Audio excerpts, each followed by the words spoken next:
dari 07 ingin menampilkan podcast bersahabat kami. Stay tune.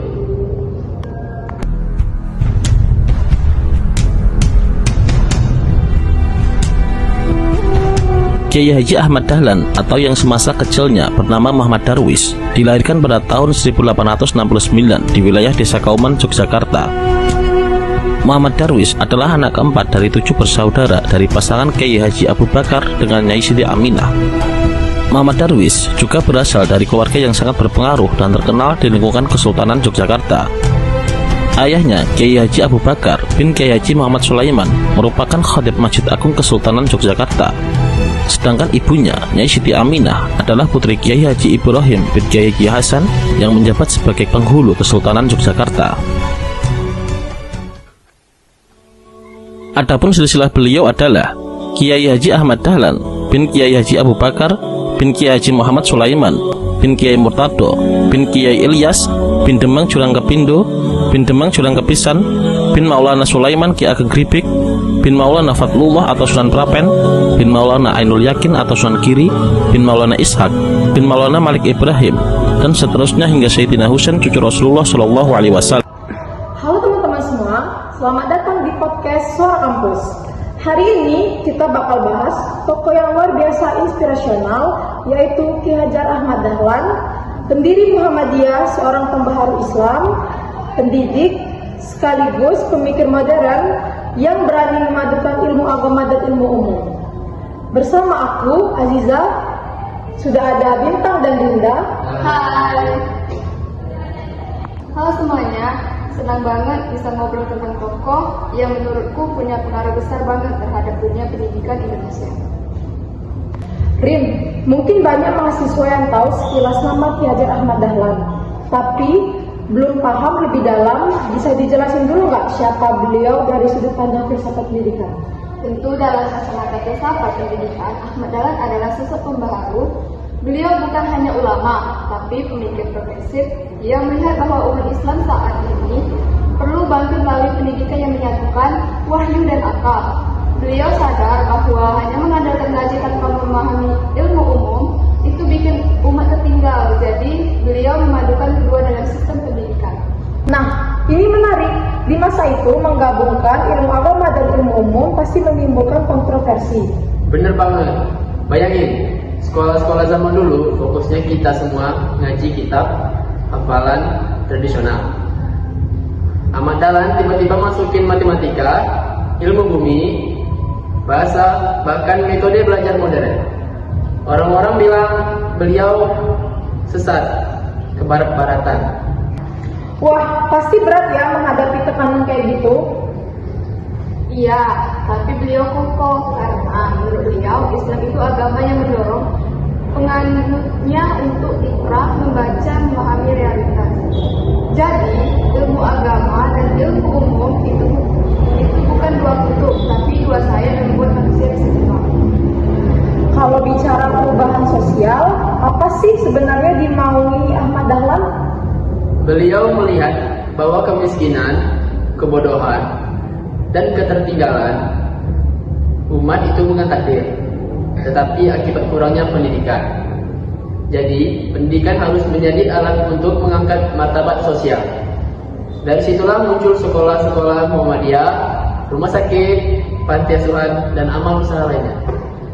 Jadi, bukan cuma teori ya, tapi aksi nyata. Benar. Ini yang sering disebut sebagai pendidikan berkemajuan, bukan hanya menambah ilmu, tetapi juga memperbaiki kondisi masyarakat. Ini jargon menarik nih, learning by doing versi Muhammadiyah, bisa dijelasin, Bin?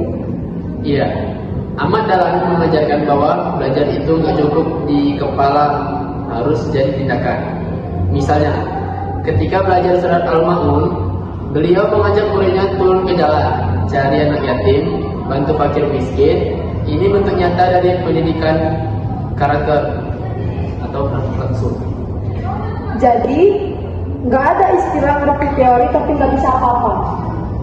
Nah, itu dia beliau anak pintar, tapi pasti bagi ilmu itu punya makna hanya kalau dipraktikkan. Oke, supaya makin relate, bisa kasih contoh nyata sekarang yang merupakan warisan filosofi Ahmad Dahlan? Banyak banget. Contohnya, mahasiswa KKN yang turun langsung bantu masyarakat, itu warisan konsep belajar sambil bertindak. 2. Rumah sakit PKU Muhammadiyah, contoh pendidikan sosial yang diwujudkan dalam amal usaha. Yang ketiga, sekolah-sekolah Muhammadiyah yang menggabungkan IPA, teknologi, bahasa asing, tapi tetap kuat dinilai agama. Dan yang terakhir, kegiatan sosial seperti lazismu, penyuluhan kesehatan, pengentasan buta huruf, semua itu lanjutan gagasan perubahan sosial Ahmad Dahlan. Jadi jelas banget ya bahwa pemikiran Ahmad Dahlan itu masih hidup sampai sekarang. Iya, bukan cuma hidup, tapi berkembang dan relevan. Wah, luar biasa banget obrolan kita hari ini. Banyak hal yang bisa kita pelajari dari Ahmad Dahlan. Berani berpikir kritis, menggabungkan ilmu agama dan umum, dan menjadikan pendidikan sebagai alat perubahan sosial. Betul, dan yang paling penting, semangat belajar seperti sambil bertindak. Itu harus terus kita bawa sebagai mahasiswa. Bahwa menjadi muslim yang baik berarti bermanfaat bagi lingkungan sekitar. Jika kita melihat warisan Kiai Dahlan hari ini, apa relevansi pemikiran beliau untuk generasi milenial dan Gen Z? Relevansinya sangat kuat di era disrupsi, informasi, dan krisis identitas saat ini. Kita butuh keseimbangan yang diajarkan Kiai Dahlan. Kita harus cerdas secara digital dan menguasai sains, tapi tidak boleh kehilangan moralitas dan spiritualitas. Dan juga semangat beramal dan peka sosialnya. Tepat sekali. Yang sangat terkenal untuk kadar Muhammadiyah adalah hidupilah Muhammadiyah. Jangan mencari kehidupan di Muhammadiyah. Ini berlaku universal. Artinya, kita harus berkontribusi pada organisasi, masyarakat, dan bangsa dengan ikhlas, bukan mencari keuntungan pribadi.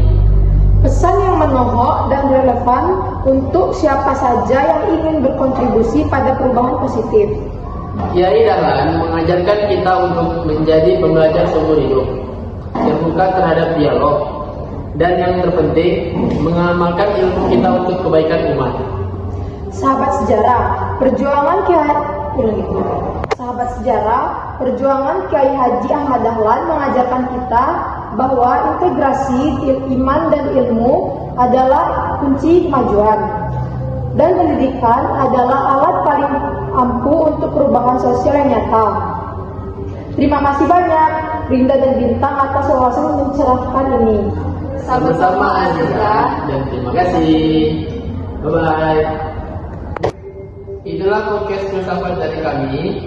Sekian dan terima kasih. Wassalamualaikum warahmatullahi wabarakatuh. One is the loneliest number that you'll ever do. Two can be as bad as one. It's the loneliest number since the